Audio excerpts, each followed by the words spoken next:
कराची में पुलिस ने तहरीक इंसाफ को सीव्यू पर स्क्रीन लगाने से रोक दिया।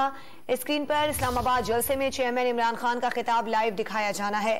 पुलिस की जानिब से स्टेज के लिए आने वाले कंटेनर्स को वापस भेजा जा रहा है। साबिक गवर्नर सिंध इमरान इस्माइल और अली जैदी भी सीव्यू पर मौजूद हैं। कराची में पुलिस ने तहरीक इंसाफ को सीव्यू पर स्क्रीन लगाने से रोक दिया। स्क्रीन पर इस्लामाबाद जलसे में चेयरमैन इमरान खान का खिताब लाइव दिखाया जाना है। पुलिस की जानिब से स्टेज के लिए आने वाले कंटेनर्स को वापस भेजा जा रहा है। साबिक गवर्नर सिंध इमरान इस्माइल और अली जैदी भी सीव्यू पर मौजूद हैं। कराची में पुलिस ने तहरीक इंसाफ को सीव्यू पर स्क्रीन लगाने से रोक दिया। स्क्रीन पर इस्लामाबाद जलसे में चेयरमैन इमरान खान का खिताब लाइव दिखाया जाना है। पुलिस की जानिब से स्टेज के लिए आने वाले कंटेनर्स को वापस भेजा जा रहा है। साबिक गवर्नर सिंध इमरान इस्माइल और अली जैदी भी सीव्यू पर मौजूद हैं।